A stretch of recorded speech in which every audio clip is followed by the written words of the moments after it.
Welcome once again to Registered Resident Occupant. And what I have here is my array in pan. And let me do a panoramic in this.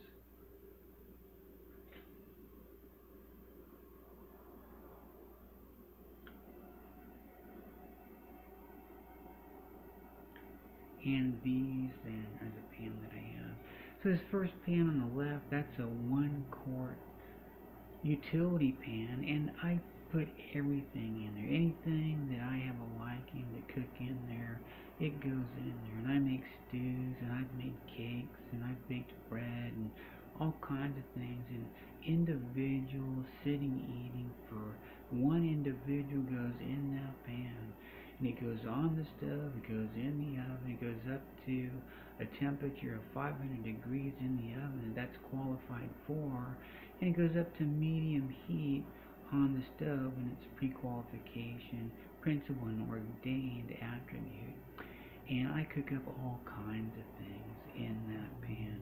This pan here, it's a 3-quart saute pan, and I do my factor cooking. I go service for the individual, factor more than one in that pan.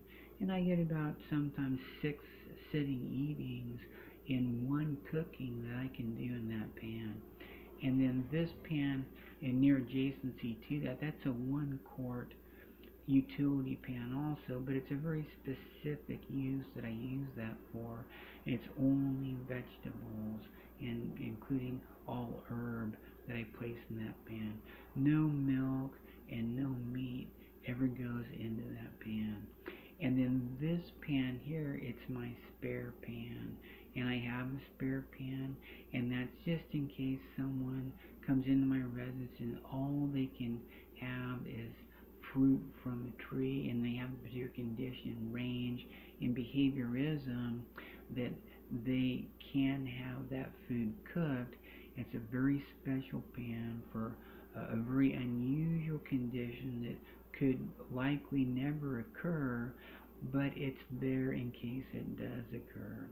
What else is it besides that very special use pan? It's also my spare pan. These pans here are known sometimes if they're have a lot of heat on them from the stove, and they're put in the cold water in the sink. Sometimes they'll break at the bottom, and the bottom portion will come off. And so that's a spare pan in case one of these other utility and special use utility pan actually become non-functional. Then I have one there just in case I need one, what's said to be a redundancy in being a resident occupant, so that I know that I have the continuation in service if one of the other pan become non-functional. This pan here is a pizza pan. It's a bread pan, and I've used it for cookies, I've used it for pizza, and I've used it for different kinds of flat bread, and it's a very nice pan for that.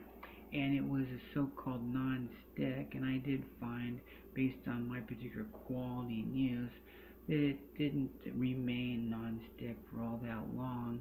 And so then I still have that pan. I set other pans on that in my storage cabinet, and that's a storage condition that I have.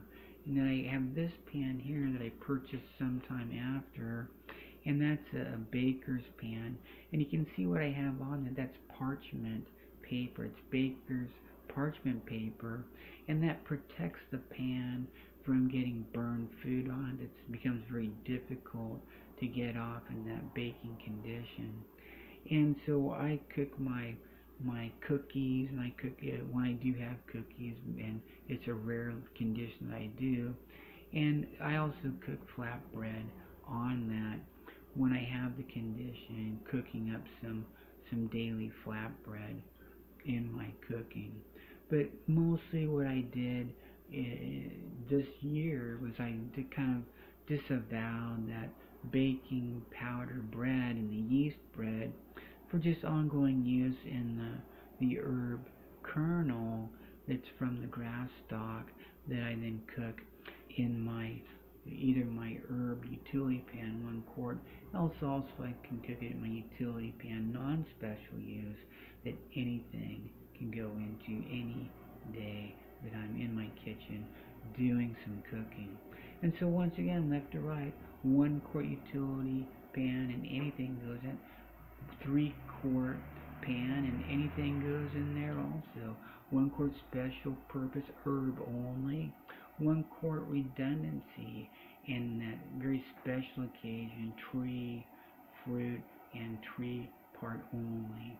And if the other two break, then that pan can be used if one of the other two. Then my pizza and bread pan, I mostly just use that for storage. Now I place the other pan on that in the cabinet, and then here's my daily baking pan when I'm using it that way, and I put the parchment paper on there. But mostly I don't do daily baking anymore, but sometimes I do bake up one thing and another on that pan, and I put also different casserole dishes on that pan also, so that if there's food that overflows from them, then they spill onto the pan and not onto the oven bottom and rack. And so that's the condition that I have in pan. This thing over here, that's not a pan.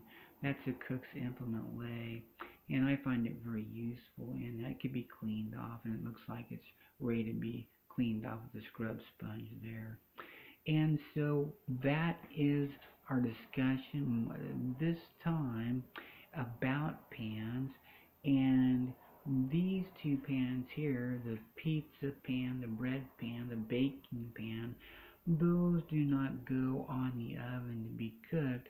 But you can see that what I have there, and let me get my washcloth pad here, and I'll pick this up.